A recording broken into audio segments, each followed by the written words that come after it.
Again, good afternoon. Happy Friday. Um, we are going to jump right in with our webinar on AOR 5.3 for grades 5 through English 1. This is part 1 of a part 2 session of a two-part session, on applications of reading 5.3 for our middle level grade. So thank you for joining, and we'll go ahead and get started. A little bit of housekeeping as we jump in.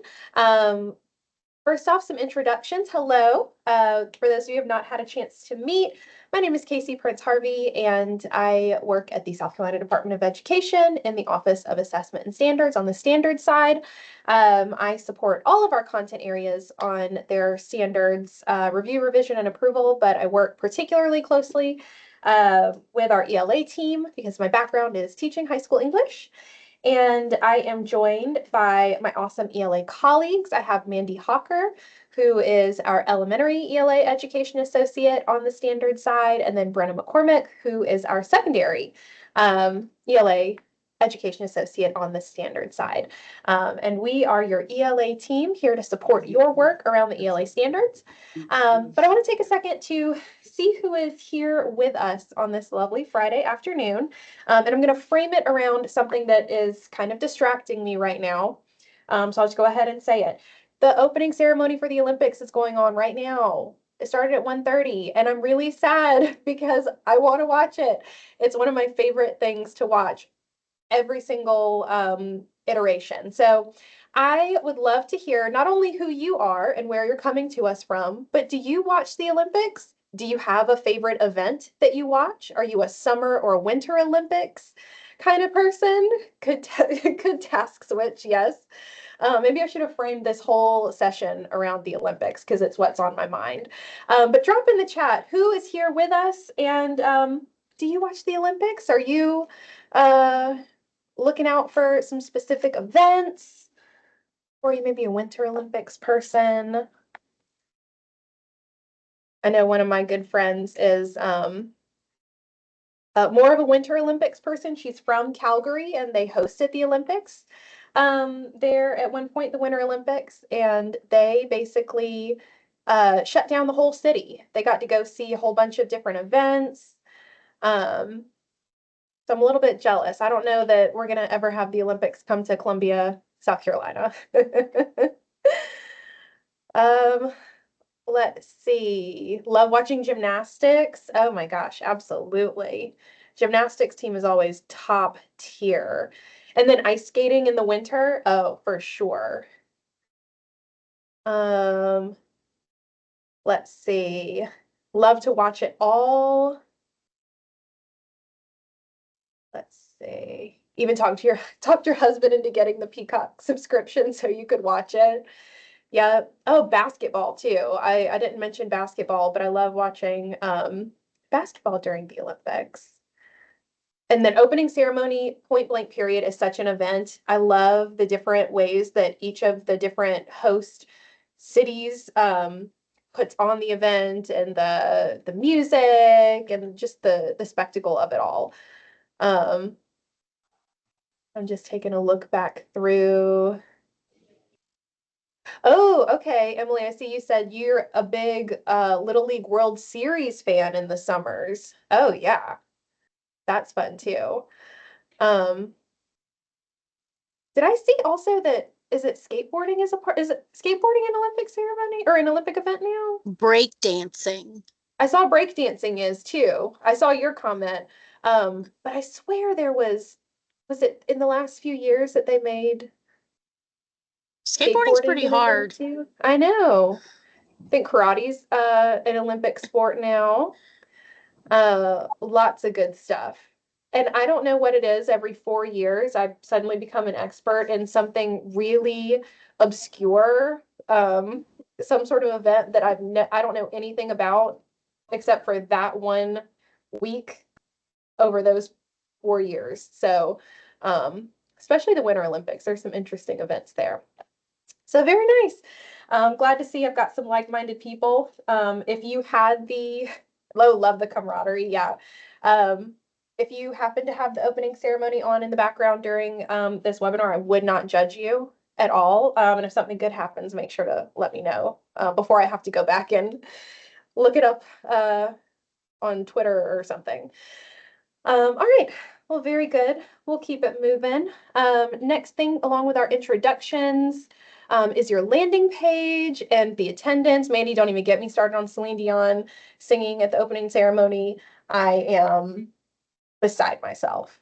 I'm so excited. But yes, the landing page and the attendance are in the chat for you. The landing page is going to have your resources for our session, and then the attendance form. We've linked it separately, but it should also be on the landing page. And that one is going to be particularly important for your recertification. So I'll give you a second to access those links. If you need any assistance with that, just let us know. But let's talk a little bit about our recertification. So as you know, we are happy to offer recertification credit for these summer webinars. We're offering 1 hour of recertification credit for each hour of participation. And in order to receive that recertification, there are a few things that we're going to need on your end. And the first one you're already doing, which is attending the webinar live and participating. So, that part you can already check off. Next is remaining in attendance for the duration. And along with that, making sure you complete the attendance and then the feedback form at the very end. So that'll help us confirm that you were here at the beginning, you were here at the end. We can use all of that information to send you your recertification credit. So within about a week, we'll get those recertification credit documents emailed back to you. So again, if you have not opened up the landing page or filled out the attendance form, I would take just a minute to do that before we move forward. All right. So as I shared at the very beginning, we have had and are in the very last stages of our 6-part series, our webinar series for middle level. And you can see here on the screen the 6 topics and the dates for each of those. And we've gotten a couple of questions as we've been delivering these sessions about why we're only doing sessions on 3 specific standards. We just finished our summer webinar series for high school where we talked specifically about writing. With our elementary, we've done some sessions on the foundations of literacy in partnership with the Office of Early Learning and Literacy. So every grade band has a different focus. So we have had that question, why are we only providing intentional webinars on these specific middle level indicators? And really that's because we wanted to focus specifically on standards that were the most significant in terms of shifts or clarifications around misconceptions in language. So really just honing in on some specific areas that our middle level teachers would want to pay particular attention to.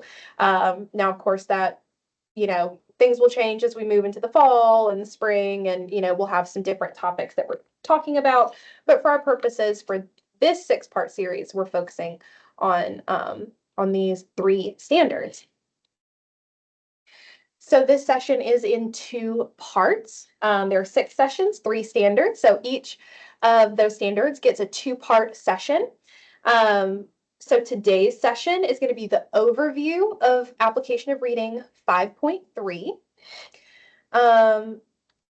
We will look at the vertical articulation. We will discuss shifts in content and complexity. And then we'll just talk about indicator intent. So that really sort of deep dive into the what of this particular standard for the middle level grades. Part 2 is going to be the application piece, which will be on July 30th. So we're going to be hosting that last session next Tuesday, where we're going to talk about instructional application. So now that we've had the what and a little bit of the why, we're going to talk about the how on that July 30th or during that July 30th time. So just for full clarification on what we're doing during our time together. And then the previous two standards that we discussed, those were AOR 3.1 and AOR 4.1. We have recordings of all of those. If you weren't able to attend, but you want to look at the recordings, just let us know and we can get those to you so you can complete that whole series. So our purpose today for this particular session on this wonderful Friday afternoon is to explore AOR 5.3 for grades 5 through English 1 and to discuss argument and rhetoric in order to enhance understanding and improve student outcomes.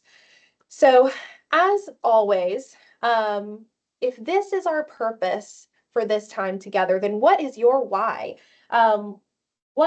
What kind of drove you to want to attend this session? What is it that you're hoping to gain from our time together? Why would you take a Friday afternoon and come hang out with us, aside from the fact that you might just really like us, in which case, thank you. But why was this of particular interest to you? So drop that in the chat for me.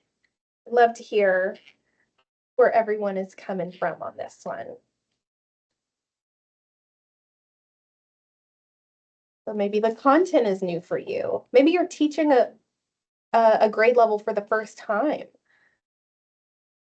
But what is your why for today? Mandy, yep, as an elementary teacher, rhetoric isn't a topic you've taught in the past. Maybe you just want to gain a better understanding of the expectations and skills. Just want to be more informed on the standards to be able to relay that to your teammates. Oh, for sure, Gretchen. The shift to rhetoric is important to help coach your teachers through. This is quite a big shift for the middle level grades. And maybe one where your teachers may need additional support. Just wanting to get comfortable. I see Beth talking about clarity. Catherine, a first-year teacher, you just finished student teaching in 6th grade science. We've had a good many first-year teachers coming to these sessions over the last couple of webinars, which is so great to hear. You have more experience with lower level ELA, haven't touched 7th grade content at all before now. Well, hopefully this helps you feel a little bit more comfortable in that content. I see, just to better understand the grade level expectations to assist SPED students. Absolutely, absolutely. Renee, you've enjoyed the trainings, be supporting teachers at a new school as a coach. Oh yeah, so any sort of resources or support can be helpful when you're transitioning from one school to another, one role to another, grade level. Let's see, teaching 6th grade for the first year, learning all you can to help students better articulate their viewpoints. So just a lot of different whys here, which I appreciate. And hopefully we can provide that support that you need by giving you the what and the why today, and then talking about the how during our next session. Okay. I want us to start off with a consider this.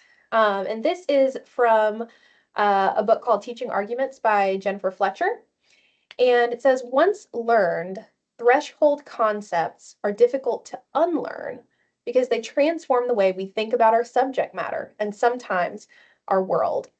So in this book, in the introduction of Teaching Arguments, Jennifer Fletcher starts out by talking about this idea of threshold concepts and the idea of crossing a threshold.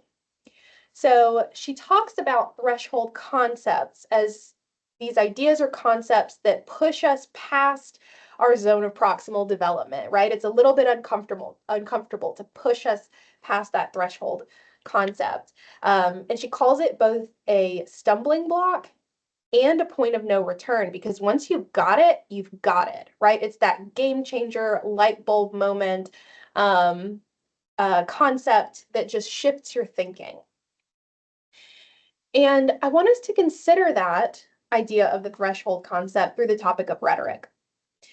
This may be a threshold concept for you or for someone that you work with or support. Rhetoric is one of those ideas, particularly in middle level, that is going to be new for a lot of people. So tell me in the chat, to whom might rhetoric be a threshold concept? Is it something that you're familiar with? Is it something that maybe you feel like you need some additional support with? Are there teachers that you know that you could support? Is there a colleague that you know is teaching sixth grade and maybe you just want to take this back to them so that they feel comfortable? So consider who to whom rhetoric might be a threshold concept.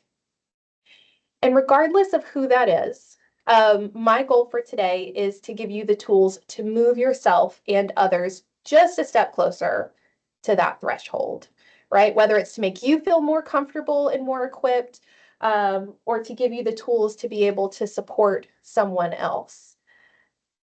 And I see Jeanette says myself. Oh yeah, yeah. And I think a couple of people on my team could say the same thing, right? Until we've had some discussions together, there are some concepts here that are a little bit new. Yeah. And maybe you feel comfortable, like Gretchen said, but you know, need to be able to share that information and tools with your middle level teachers. Yeah, absolutely. So keep that in mind as we move forward. All right, so our agenda today is going to be pretty simple. We're going to talk about some key terms for application of reading 5.3, which is our standard that addresses argument and rhetoric. We're going to look at the vertical articulation and discuss those instructional shifts compared to 2015. And then we'll wrap up with some clarity and closure. So we'll get started with our academic vocabulary, our key terms, with another quote. Y'all know I love some quotes. So I'm just going to have you take a look at the quote that's on the screen. I'm not going to read it to you.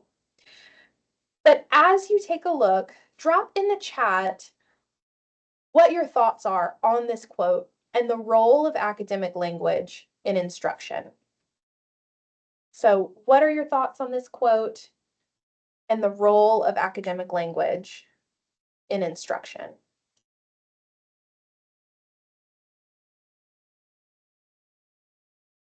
Sarah mentioned one standard deviation increase is massive.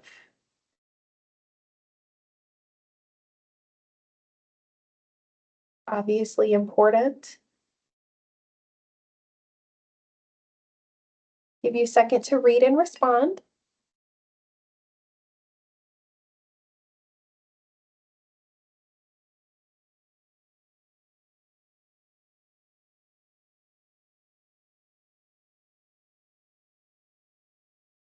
I'm seeing a little bit of shock, but also some alignment that you align, this aligns with your thinking. Absolutely.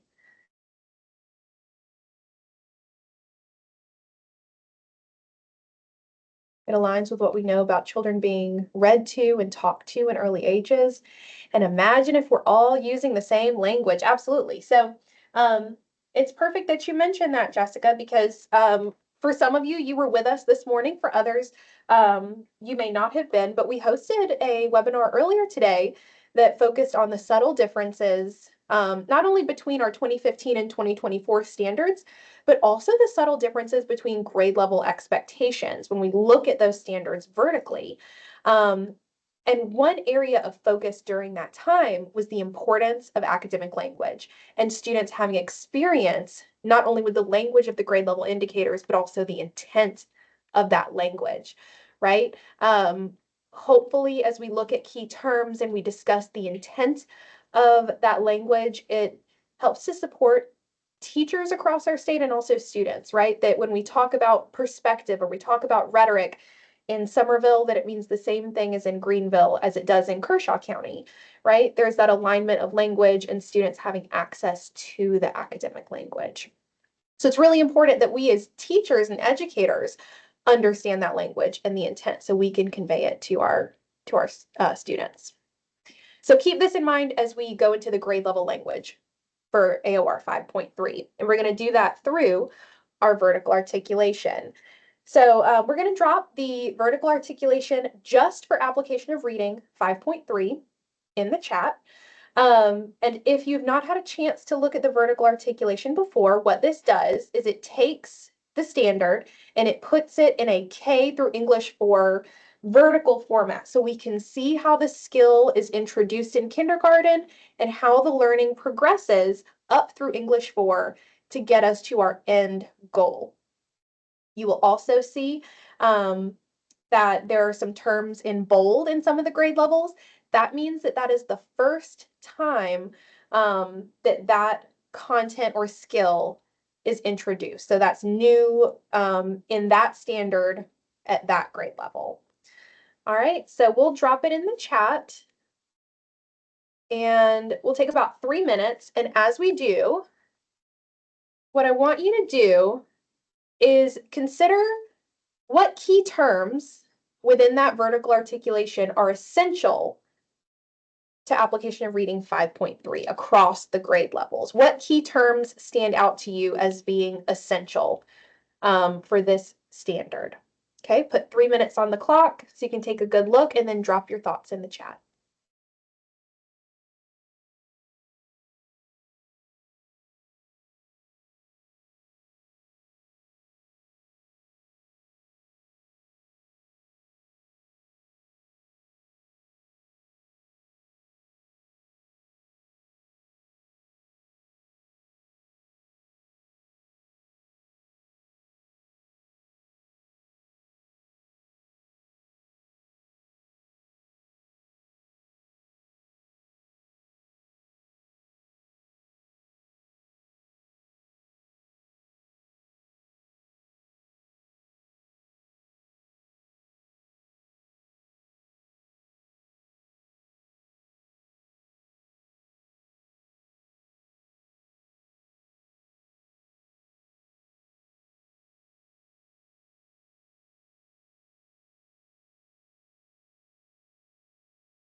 Okay, about 1 minute left to take a look at the vertical articulation. If you haven't started collecting your thoughts and dropping them in the chat, I'd go ahead and start doing that.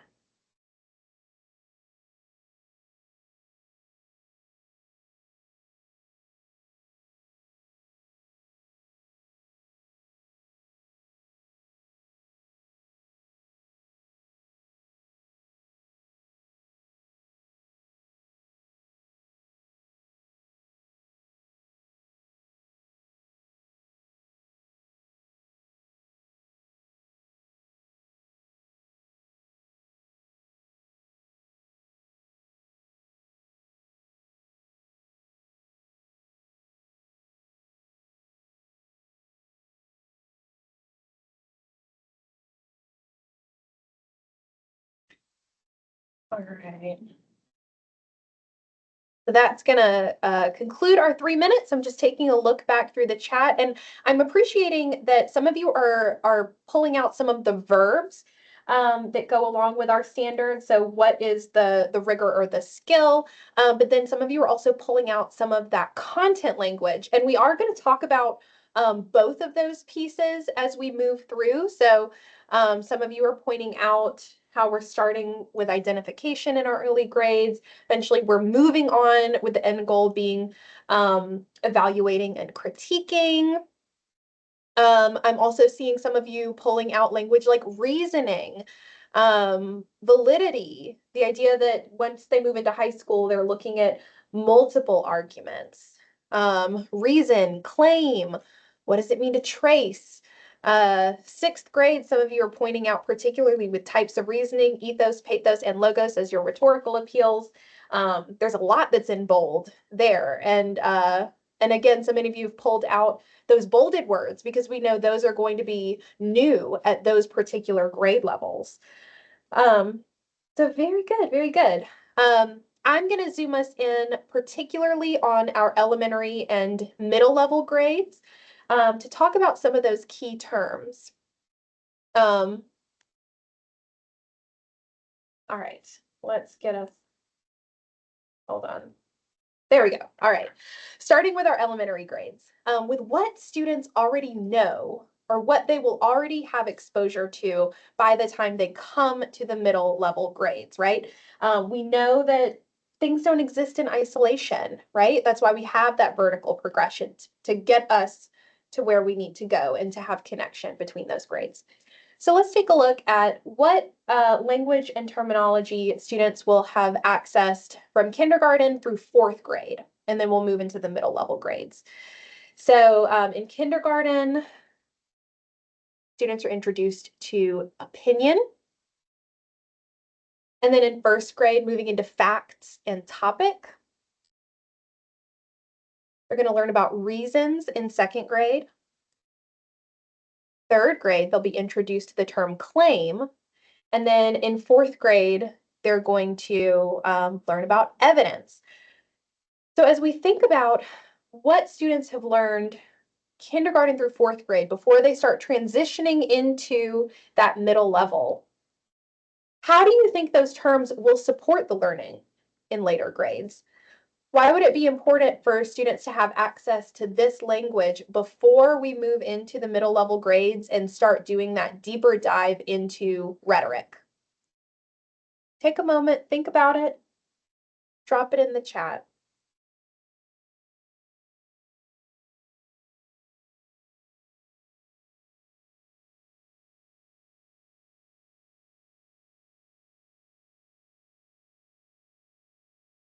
All right, I'm seeing building blocks, prior practice with these concepts, right? Absolutely.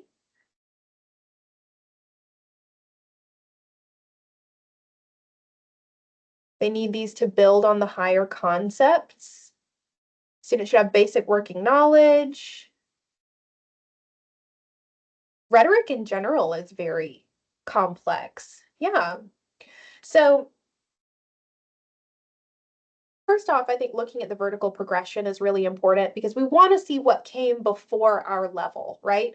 We know that we each fit into the puzzle in some way, shape, or form. And when we look at the key terms for middle level, we're going to see there's a pretty heavy lift, particularly in sixth grade with new terminology, right? But it's important to realize that that doesn't exist, on its own, right? There are years of support built into that introduction, right? Our elementary teachers play a part in this whole process. They have their own piece of the puzzle. The other thing that we may want to consider in looking at that vertical progression in earlier grades is there may be some skills that students are coming to you needing some support on, right? This understanding could help you consider how to look back and build support for students where there may be gaps in their learning. All right, so consider that as a part of that process as well. All right, let's move into our middle level grades with what is introduced throughout middle level. And you see with this series, we've done fifth grade and English 1 as well, because we want to see what they're coming to us with and then where they're going to move from into high school. So fifth grade, they're going to be talking about argument. And this is really our content. And we'll talk about the rigor and some of those verbs a little bit later. But they're looking at argument. And then in sixth grade, that's where they have that plethora of new terminology with types of reasoning, rhetorical appeals, and then specifically the rhetorical appeals of ethos, pathos, and logos. So this actually is in our standards where rhetoric is first introduced. If you attended our 4.1 session, that standard also talks about rhetoric, but we don't see that until 7th grade. So this is actually the first time that they're going to be introduced to rhetoric and specifically rhetorical appeals and types of reasoning. 7th grade, no new vocabulary. 8th grade, no new vocabulary. And then English 1, no new vocabulary. The only thing that I'll call it semi-new is in English 1, they will have rhetoric in place of rhetorical appeal, but that language will have been introduced in 4.1 in earlier grades. So it's not necessarily new for students at that grade level. So what do you notice here when we take a look at these terms and where they're introduced? What do you notice about the introduction of new terms? When we look at the grade levels, when we look at the content, what stands out to you?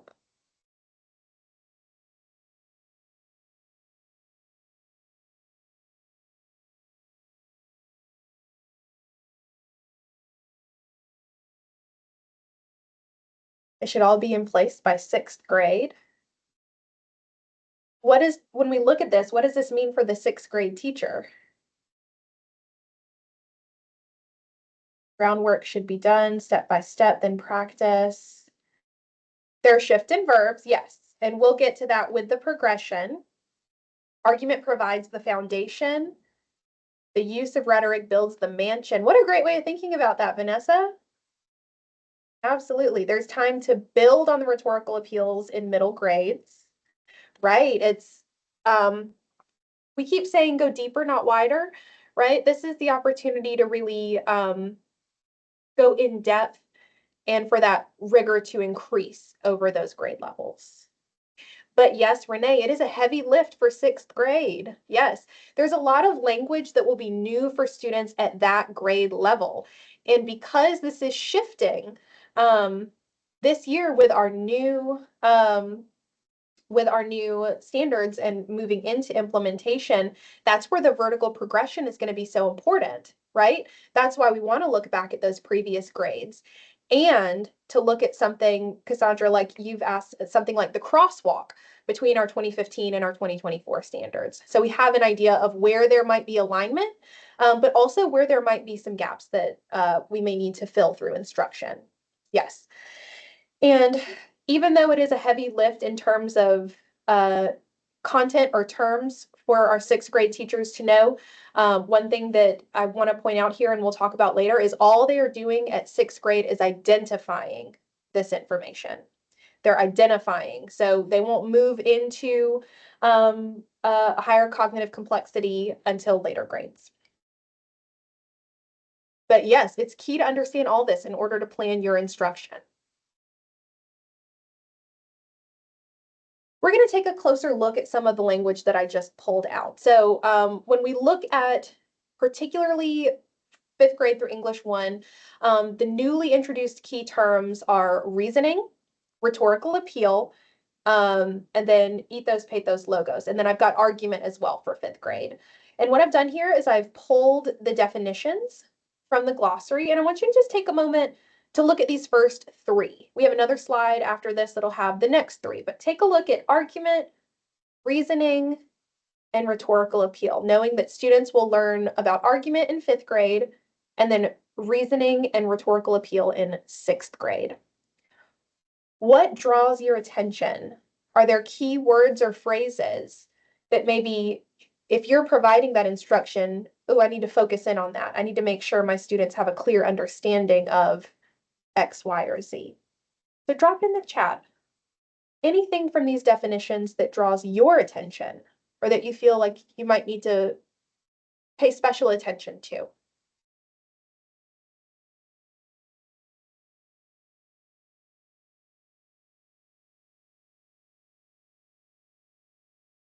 Gretchen, I see students struggle with the difference between reasons and reasoning, and those are 2 different things in our standards, and we do have both defined in our glossary. Brenna put the link to the full glossary in the chat, and it is also on your landing page. We have tried to make sure there's clear delineation between some of these sort of sticky terms, things that maybe in previous iterations of the standards may not have been as clearly defined. And we've tried to provide definitions for each of those to support. Students typically struggle with the idea of justifying their arguments beyond just quoting the text. Definitely going to reiterate knowledge of rhetorical appeals. Let's see, what else? Speaking of rhetorical appeals, I'll go ahead and switch to our next slide. Oh, especially within visual images, yeah. All right, so I've taken our 3 rhetorical appeals that are listed in the standards, ethos, pathos, and logos, and I put the definitions here as well. So take a look at those definitions. Is there anything here when we look at those that, especially your 6th, 7th, and 8th graders, where there's information we may want to focus in on? Are there certain ideas or aspects that are clarified through these definitions, things you might want to emphasize? Vanessa, I see, emphasize the idea of being a process, highlight the importance of metacognitive thinking, and I can't wait for us to get to our part 2, where we talk about instructional resources and practices, because so much of what you're talking about is going to align to some of those resources that have been built out for you. Ethos is typically more difficult to identify. Logos, authors, and speakers can use the same data to support different arguments. That is such a great point. Why authors use these techniques is important to note. Absolutely. Your students will have a hard time differentiating them when being given examples rather than being asked to provide examples themselves. Okay, so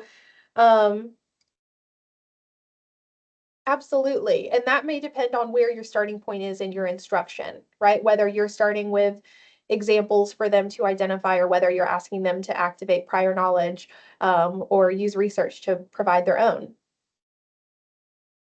Oh, your speech and debate class demonstrated that same info shared from opposing arguments. And when you look at those standards, particularly in the secondary grades, so when we start moving into high school, start moving into English 2, 3, and 4, you'll see that multiple arguments on the same topic is a part of that. And that could be a great place to talk about how different authors with opposing views may use data, the same data, to achieve their own purposes. All right. So again, I just want to make sure we're really familiar with the definitions for these and knowing that we can access the definitions through our glossary.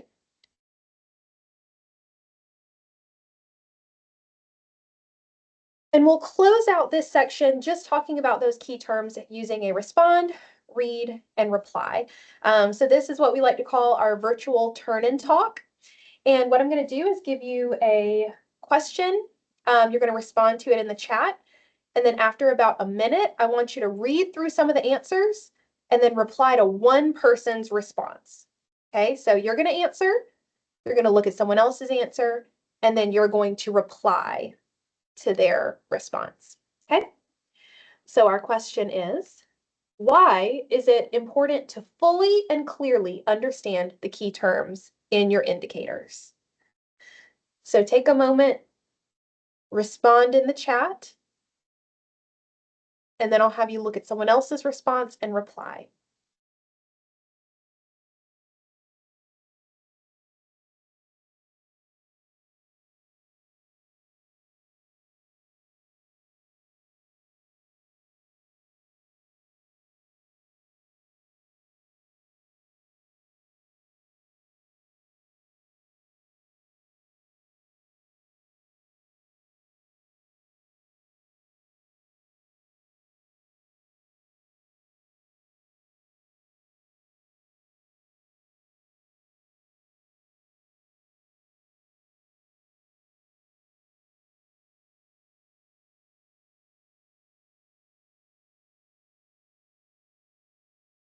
And once you have added your response to the chat, go on back up, look at some of the other responses, and give a reply to someone. You can either type, their name in the chat and then respond, or if you hover over their little speech bubble or whatever, there's an arrow where you can reply.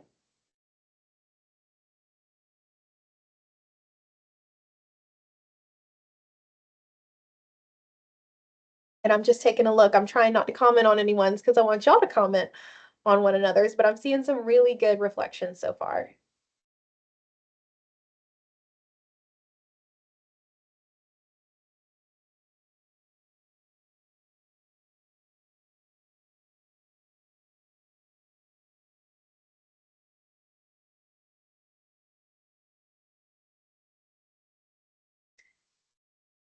I will comment on one of these though.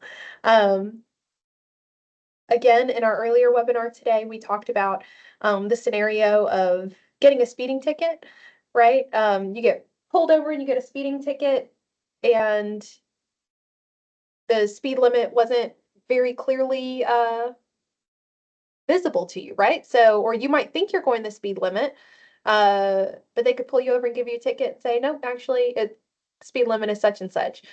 Um, think about that in terms of your academic language, right? If we teach using our own version, our own interpretation of the language of those indicators, we're not setting the students up for success. Absolutely.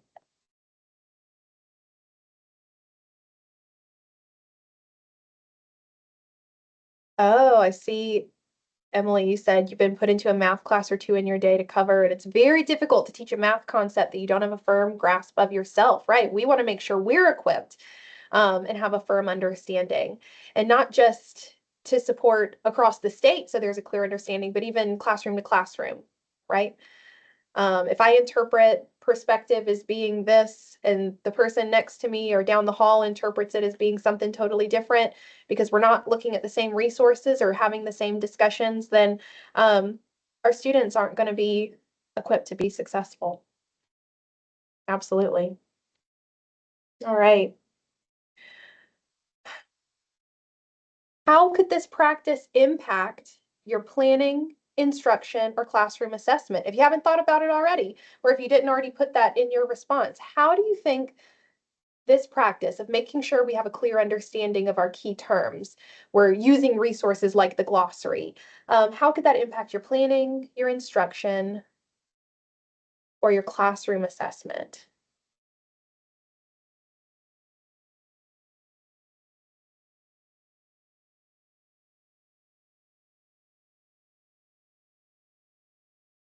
And I'll say if I were currently in the classroom, one of the first things I might do is take a look at some of my classroom assessments or some of my lesson plans, and I might consider, does the way that I'm articulating this to my students meet the intent of that indicator, right? Was I conflating text structures and text features or reasons and reasoning? And yes, Nancy, it goes just back to the importance of clarity.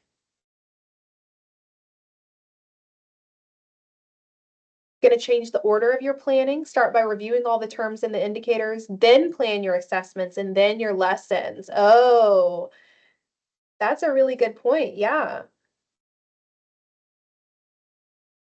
Alignment between planning, instruction, and classroom assessment are only as good as the consistency between them. Yes, key terms are a part of that. Is there alignment between all of those and the intent of the standards and the use of the academic language? Absolutely. All right. So we've talked a lot about academic language, exposing students to the academic language, making sure they have a firm understanding, making sure as educators we have a firm understanding to support our planning, our instruction. Jennifer, you mentioned richer discussions in your PLCs, right? Just making sure your whole team is on the same page. Absolutely. But let's shift our thinking a little bit from just our key terms into the vertical articulation again and the instructional shifts. So we talked a lot about some of those pieces of content, like reasons or rhetorical appeals that students will need to know from grade to grade with AOR 5.3.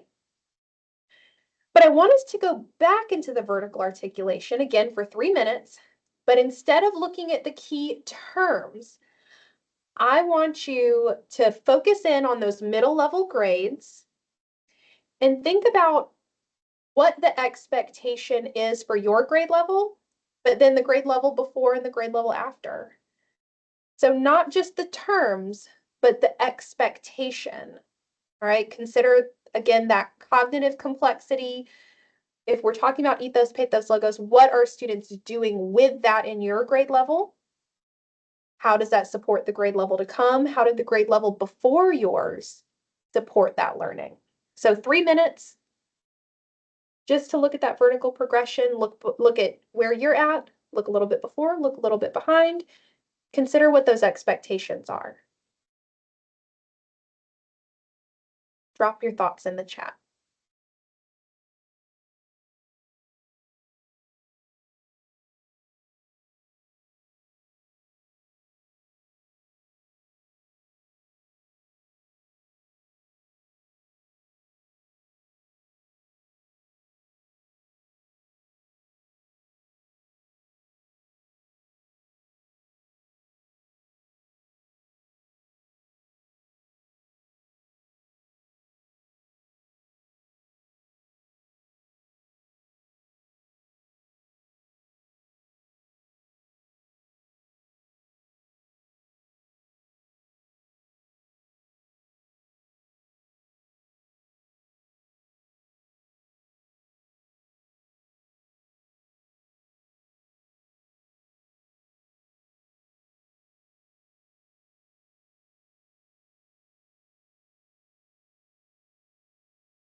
If you haven't already, go ahead and start dropping some of your responses in the chat.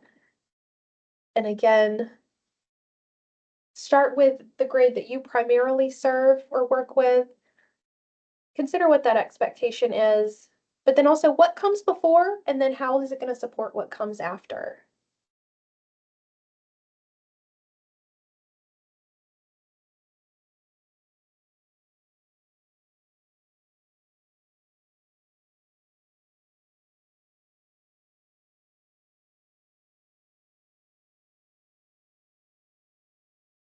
All right. Okay, I'm just taking a good look. And it's looking like what quite a few of you are pointing out, we're looking at 6th grade with the identification of our rhetorical appeals and types of reasoning. We know that's going to develop into explaining, and then in 8th grade, we're going to move into analysis. And again, the terms there aren't going to change, right? So that's our opportunity to go deeper. But then if you look at 5th grade and you look at tracing that author's argument, I think one person said here, and I've lost it since, but that that's a pretty heavy lift too, tracing the development of that argument before we add in that additional layer of just identifying those rhetorical appeals or reasoning. Yeah. So a lot of that hard part is done in a way with what the author is doing, why they're doing it, and how we know, right? Um, and then if we're looking into our future grades in high school, we see the nuances there of looking at multiple arguments up to the point where we're evaluating and critiquing. Absolutely. And moving from just rhetorical appeals to rhetoric in general. So we're going to do a little bit of a look at each of those grade levels. So what I've done is I've taken each grade, I've put the grade level indicator along with any indicator insights right next to it. And then we have the breakdown of the rigor, the content, and then again, those indicator insights. So remember, this part one is all about the what. We want to really fully understand the indicator and how our planning, instruction, and assessment may need to be adjusted, which we'll then look at part two with the instructional practices. And we'll talk a little bit about the rigor here as well. So starting with fifth grade, students are determining an author's argument and tracing its development while identifying claims, supporting reasons, and evidence in an informational text. So I've pulled here, under rigor, I've pulled those verbs so we know what those skills are, along with the definitions from our glossary. And we know that rigor is not dependent on the verb in the indicator, right? Just because a student is identifying versus explaining doesn't necessarily mean that that is the only piece that helps us determine the rigor, right? It's what they're doing with that, what the content is that goes along with it. But it's still important for us to identify and understand the expectation of performance at each of those grade levels. So we have here in our column for rigor, we have determine, identify, and trace. And I've only pulled a small portion of the definition for trace here. We'll look at the full definition in just a little bit. But it's going to include not only identifying your claim, but examining the reasons that support the claim, evaluating the evidence, identifying how the writer potentially addresses alternative perspectives or counterclaims, and then considering also those transitions that are used to connect all of those elements. For content here, we have argument, we have development, claims, reasons, and evidence. We want students to be familiar with all of that content. Argument being the one that is new at this grade level. And then our indicator insight, there isn't an indicator insight for this particular grade level. So now that we have a grasp of the expectations for that new indicator, we're going to look at the 2015 expectation and do a little bit of comparison. So think about this through the lens of if you have resources for your 2015, now that we're looking at 2024, considering how we could either develop new resources or revise some of our 2015 instructional plans. So I'm going to leave this up here for just a second, and I want you to tell me in the chat anything you notice about the shifts or what might be similar or different between the 2015 standards and then our new fifth grade AOR 5.3 indicator. What do you notice in terms of similarities and differences between the two?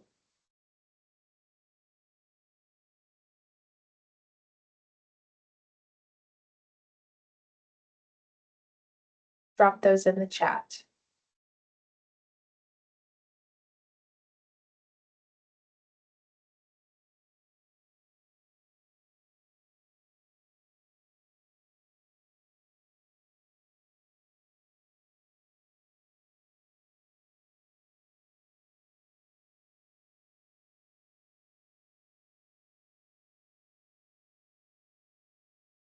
New standard is compacted. Okay. Both show evidence. Students have to identify reasons and evidence that support a claim.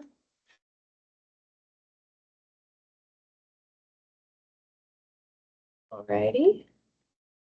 So some of what you've already mentioned, so the use of reasons and evidence within a text is similar to 2015, and both also include the skill of identification, but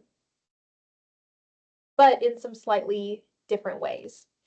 New to 2024 at this particular grade. Oh, let me pull all of that. Okay, so new to 2024 at this grade is going to be tracing the development of the argument. In later grades, it will shift from determining an author's argument to tracing the development. But that trace piece is new in 5th grade compared to 2015. You'll also see up here I have RI 5.1, which is one of those standards that we saw and used probably every single day in our classrooms, right? RL and RI 5.1. Quoting accurately, analyzing the meaning of and beyond the text to support inferences and conclusions. This is one that we have here on each of these slides without it necessarily being an exact crossover into 2024. But it is still a part of our overall new standards document, and that is because it is shifted from being an individual standard or indicator to being what we call an overarching expectation. So we've gotten the question, where's the standard for students to cite evidence or to make inferences, right?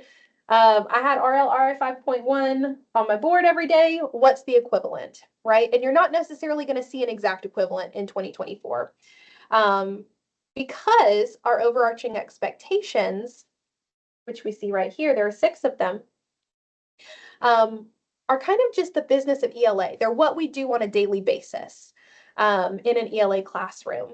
And that RL and RI 5.1 is going to translate to your overarching expectations 3 and 5, right? Because we don't just cite evidence or make inferences when we read, but we do it when we write, and we do it when we conduct research, and we do it on a daily basis throughout instruction, right? So we'll see that one pop up over and over again, but we've got it highlighted in this way with the little orange box, so we know it's sort of interwoven throughout those standards. Okay, so it's that overarching expectation. All right, let's take a look at 6th grade now. Again, pulling out that language in 6th grade, tracing the development of an author's argument while identifying the types of reasoning used and or the rhetorical appeal of ethos, pathos, or logos in an informational text. So we have trace and we have identify as our expectation for rigor, along with the definition for identify here.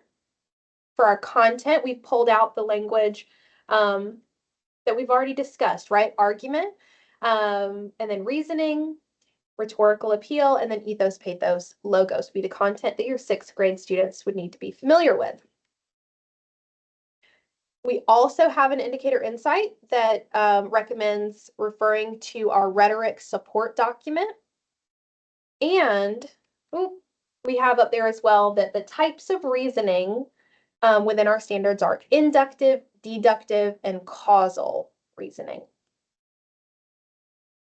So when we look at the rigor at this grade level, we can see that students are primarily identifying, right? There's all that new content and all they're doing is identifying it. In addition, they're tracing the author's argument, which is similar to what they were doing in grade 5. Moving forward, we see that same skill throughout grade 8.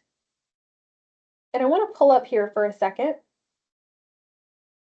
that definition for tracing an author's argument from our glossary. Remember, with 5th grade, I didn't put it up. I said we're going to come back to it. I put it up right here.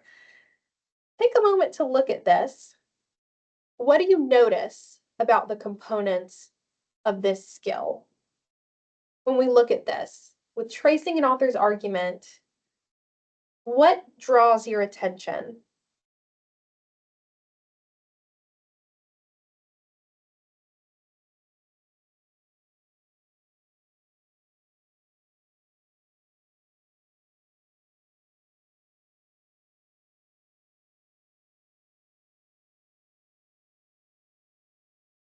Are there multiple components to this skill?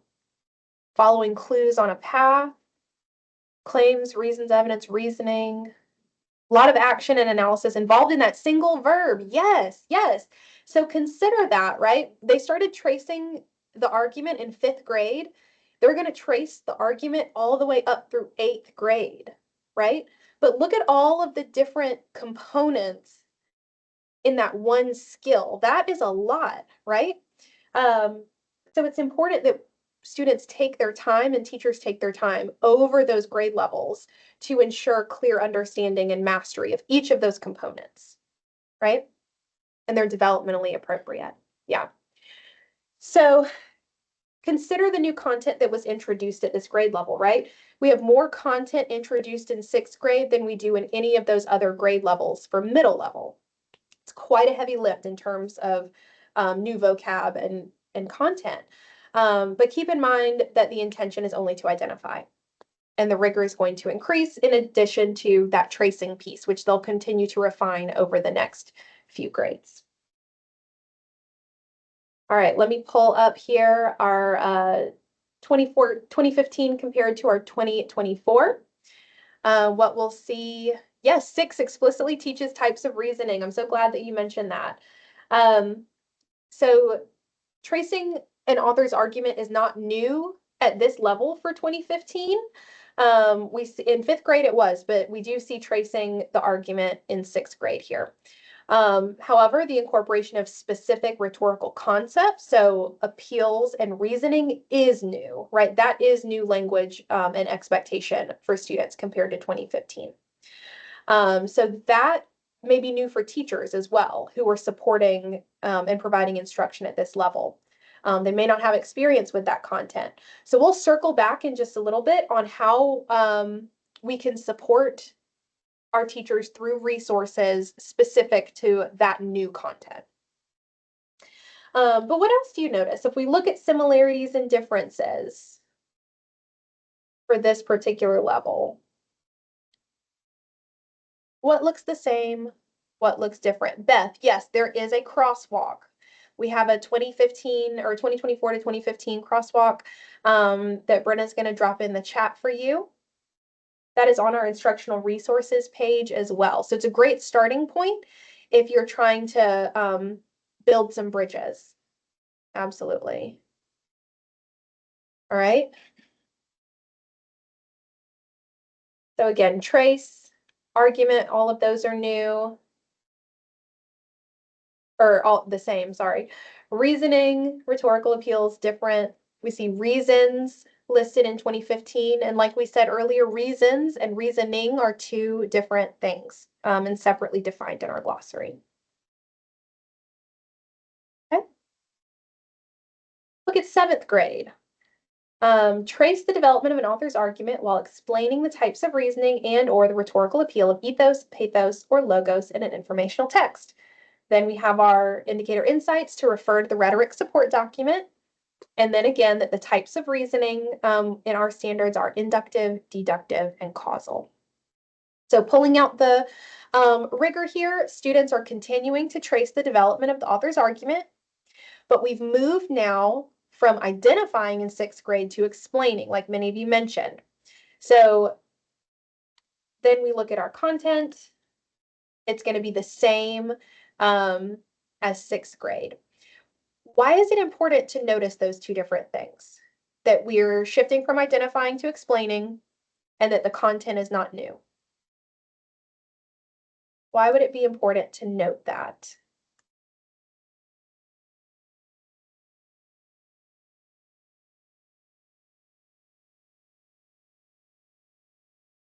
Each grade has its own focus and skill set to teach. Absolutely. Identifying and explaining are 2 different skills. What happens if a student comes to you in 7th grade with these new standards next year and has not had the opportunity to identify like they would have if they were in 6th grade with 2024 in implementation?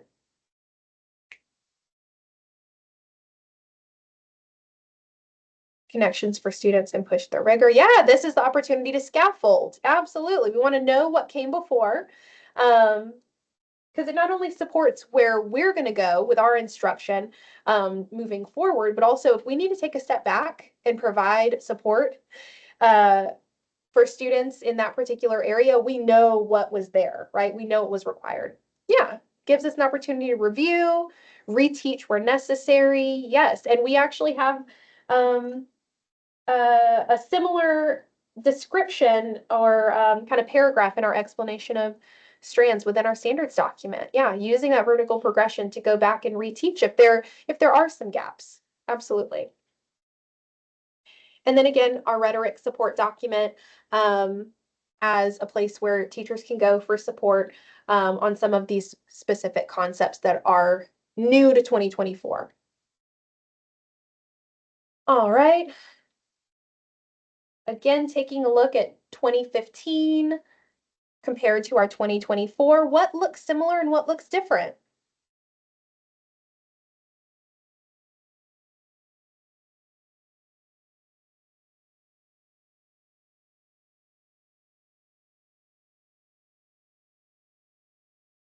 Where do we see similarities? Where do we see differences? Where might we need to adjust our planning, our instruction, or classroom assessment to what we have in 2015? More developmentally appropriate, okay. And you see I've got a couple of pieces that I've sort of highlighted throughout. Students are still tracing the argument. Yes, in 2015 they were tracing, in 2024 they're tracing. They're explaining instead of assessing or evaluating. And look at what they were asked to assess or evaluate in 2015.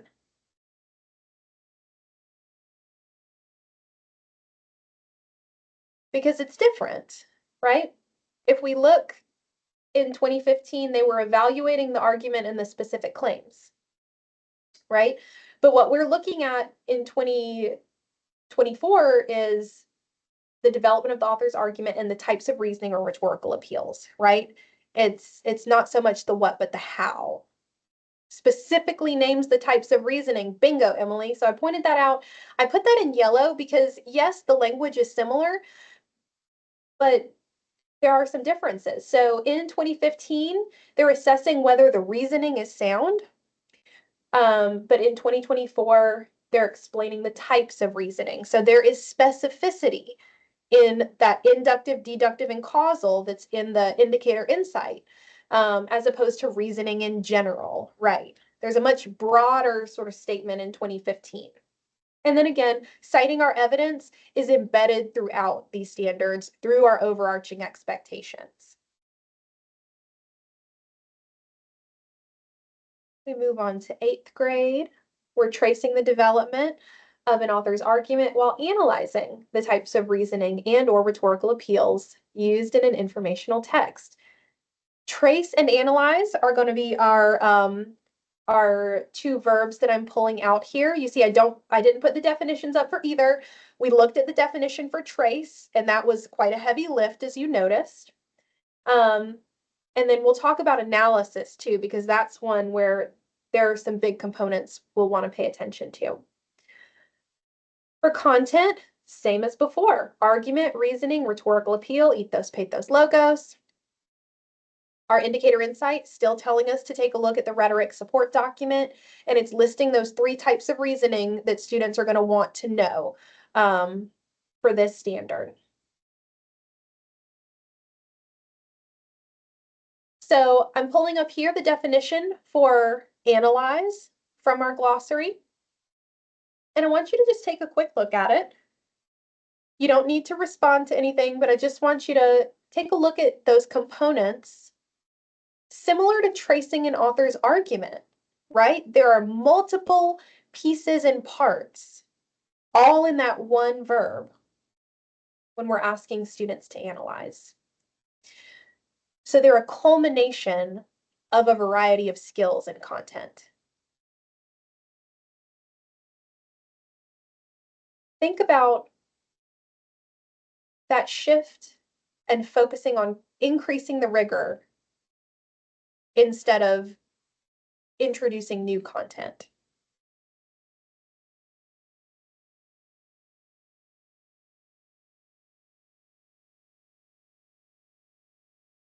We've just looked at 6th through 8th grade, and the only thing that changed from 6th to 8th grade was the level of rigor within the language of the indicator. Why, now looking and considering all of those components, why do you think there is little content change from 6th to 8th grade? Why do you think it was important just to focus on tracing the argument and then our rhetorical appeals and our types of reasoning for 3 grade levels? So much new information. Definitely for 6th grade, it's new content. Students can dive deeper into the types of reasoning and the use of the rhetorical appeals. Gives you time to cement that new vocabulary, build on the skills. And yeah, that jump from 5th to 6th is huge with all that new content, right? Not a lot of change, so students can dive deeper and get adjusted as the years go on. Provides a sound foundation for analysis in English 1. Very good, very good. Yeah, so the level of rigor is going to increase, but we're not adding new information to it. Absolutely. It's baby steps into the rigor. And again, think about in 8th grade, they're tracing and they're analyzing. We looked at the definitions for both of those and we saw all the different components that are included in each of those, and know that those are some pretty in-depth skills. So all of those are building over time. Absolutely. So now we look at 8th grade in 2024 compared to our 2015. What similarities and differences do you notice?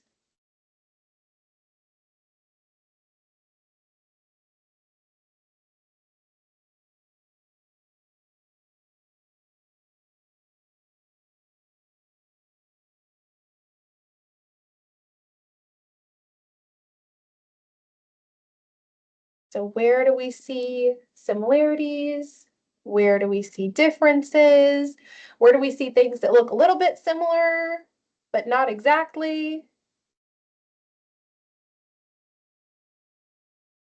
And yes, Cody, it'll take time to build those foundational concepts.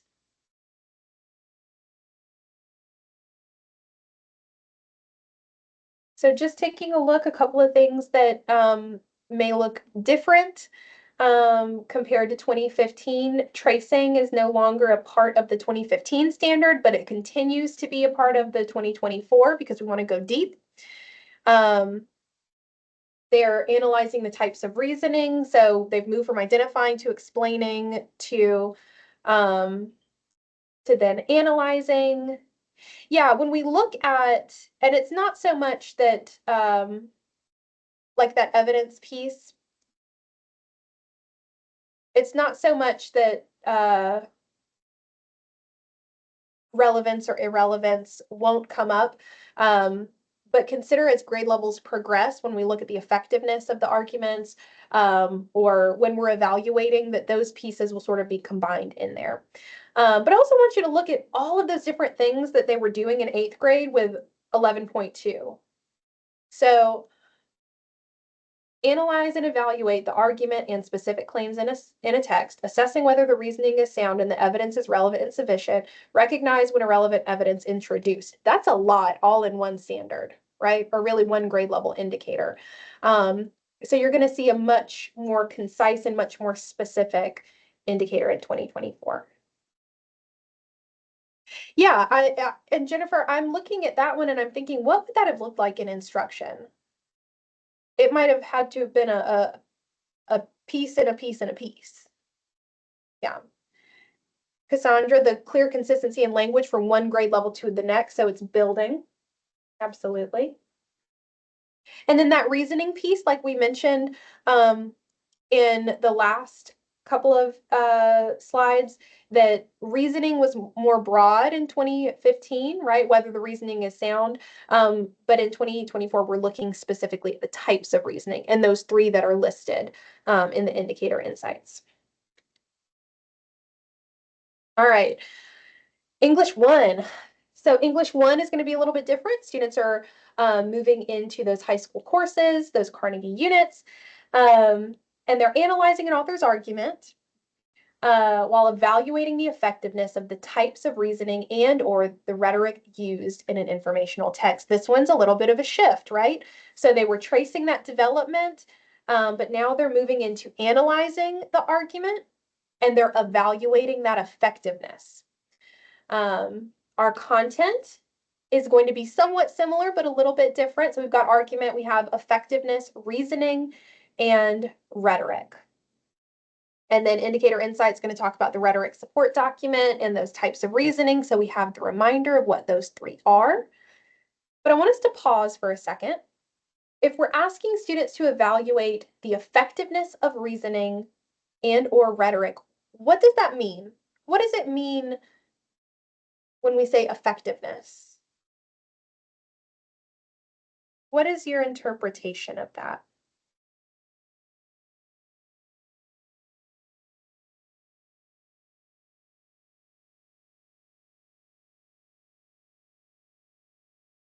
What does it mean for an argument or types of reasoning or rhetoric to be effective? Generally, how well they've used the methods to achieve their purpose, how well a job was performed, whether or not the argument and reasoning make sense. Yes. So this relates back to that idea of advancing, right? That a text or an argument is effective if it convinces the audience to agree with the author or speaker, take a specific action, or if it meets its purpose. Absolutely. So that's where some of those questions about the nuance from 2015 with whether something is sound could sort of fold itself into the effectiveness, right? We're evaluating the effectiveness. And while we're thinking about this, before I go into 2015 here, I want us to look at the 8th grade and the English 1 side by side. Some of you may teach in schools or districts where 8th graders have the option to take English 1, right? So I want you to look at these two grade level indicators side by side and consider what sort of adjustments, what sort of information is going to be important to know if you have 8th grade students taking English 1. If we're looking between those two grades, a student who is in 8th grade may be taking English 1. What considerations may need to be made?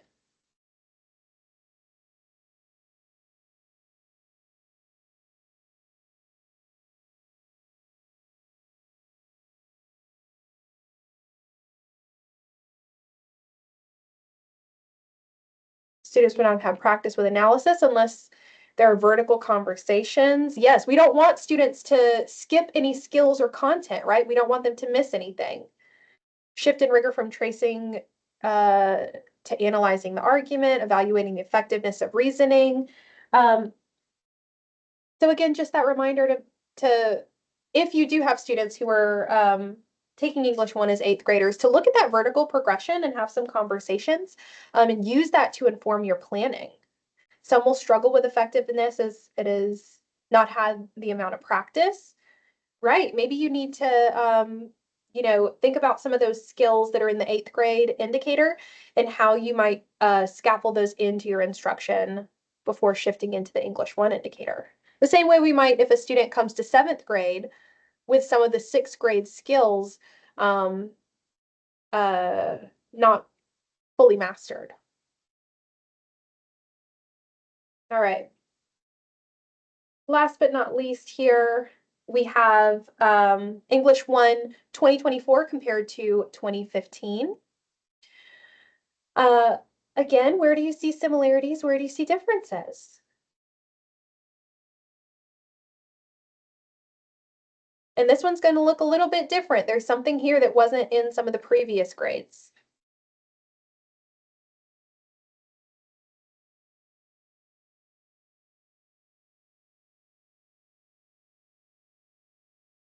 Vanessa, I see your comment, transforming attentiveness to the line of ideas to understanding and examining why the author opted for that line, right? What's the intention, right? What's the purpose behind that move?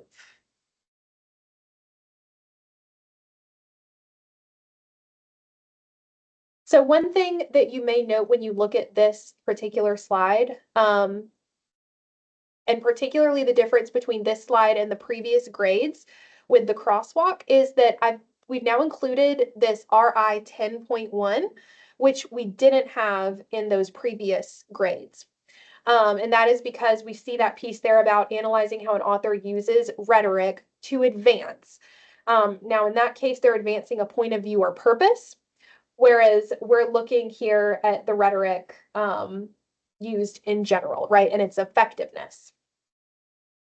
So you may recall this same indicator showing up frequently in our last two-part session on AOR 4.1, which is on perspective and purpose in informational text. So we're going to take a closer look at that because there's a good bit of connection between those two standards.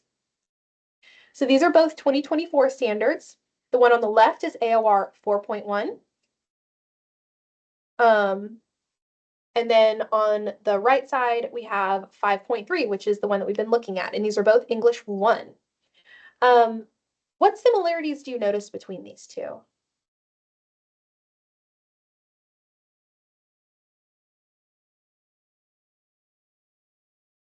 What differences do you notice? Both require the skill of analysis. Okay. Where else might there be similarity between them? Effectiveness, yes, both looking at effectiveness. Both are mentioning rhetoric. But again, one is looking at the effectiveness of the types of reasoning in rhetoric, while the other is looking at the perspective or purpose.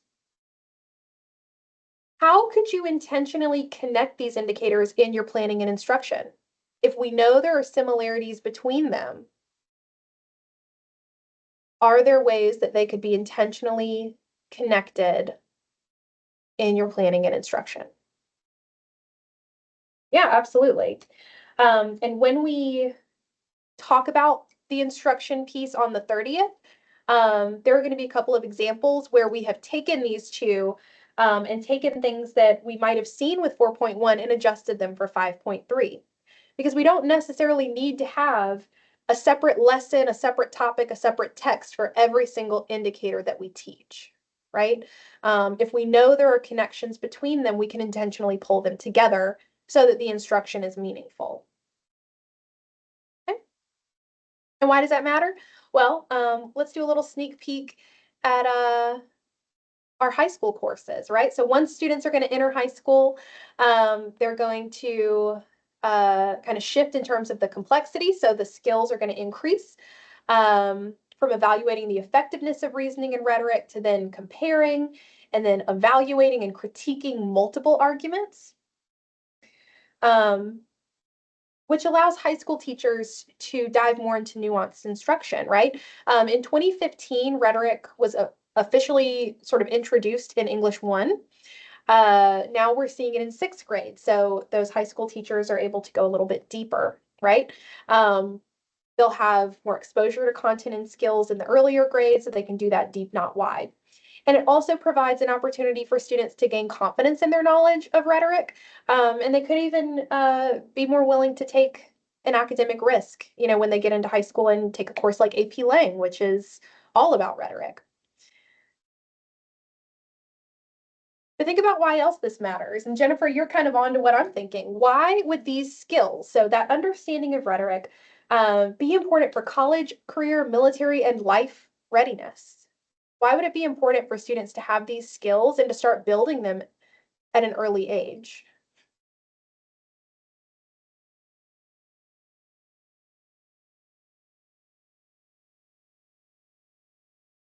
Promotes discernment.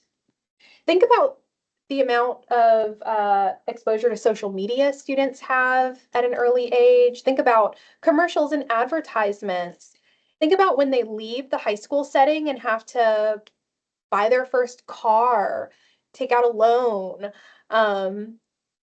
Yeah, it's important to be informed. It's important to be able to recognize arguments, how speakers or authors are using those skills to achieve a purpose, whether or not they're effective, um, so that students can make the choice that best suits them. Yeah, it's life skill. Yes, become involved in their communities positively and effectively. Absolutely. All right. Um, So as we explained earlier, we have our rhetoric support documents. These are on your landing page, and they're ones that will provide a little bit of a next step for you if there are specific aspects of rhetoric where you feel like you need a deeper dive. We're not going to go into them right now, but I do encourage you to explore them, and then we'll loop back to them in our part 2. And we'll do a little bit of clarity and closure. So our purpose today was to explore 5.3 for grades 5 through English 1, and to discuss argument and rhetoric in order to enhance understanding and improve student outcomes. Tell me in the chat one way that you feel this purpose was met today, or do you feel this purpose was met? Do we feel like we have a good understanding of this particular standard, preparing us to move into that part 2 where we talk about how we can provide instruction around those grade level indicators? Explore and discuss, yes. Beth, I'm so glad you appreciate those documents. And yes, the supplements, those sort of like quick bites, really help to target specific aspects of rhetoric where you feel like you might need the deeper dive. So you might feel good about ethos, pathos, logos, but you might need a deeper dive into those 3 types of reasoning if you're going to be supporting students around those. Fabulous. Before we move into our feedback form, I'll ask you to give me some feedback on just how you're feeling about today's learning. So if you look down in your chat box, you'll see a little smiley face. You can click on that smiley face. You can type in something, or you can pull up a GIF or an emoji just to tell me how you're feeling about today's learning. Seeing some star eyes. Michelle Tanner having the time of her life. So we're feeling good. Okay, fantastic. You feel informed, challenged, you enjoyed collaborating. Fabulous. Love to hear it. Feel a lot better about your understanding of the comment, of the content. Feel your voices were heard, clear understanding. Excellent, excellent. So let me see. We'll go ahead and move into our feedback form. This is the last thing that you're going to need for today's session. And then on the screen, you see we have all of those previous sessions. And then our very, very last one for this whole series is going to be next Tuesday. It's going to be the part 2 where we're going to talk about providing instruction around the standard that we talked about today. So if you would please take just a moment to fill out the feedback, that's going to be the last piece that we need for our purposes. We use that to tailor the support that we provide to you. And it also lets us know that you were here at the end of the session. And we also have, if you were not signed up for the part 2, but want to attend the part 2, we have the summer webinar registration link. So you can sign up for that. And then I'll be sending out the reminder email about that Monday afternoon, Monday evening. If you have any questions, we'll linger and listen for just a couple minutes if there is anything. If not, once you've done the feedback form, then you are good to go. And again, we so appreciate you taking some time to hang out with us on this lovely Friday afternoon. And if you are signed up for next Tuesday session, then we will see you then. All right, thank you so much. Have a great afternoon. Have a great rest of your day and a great weekend.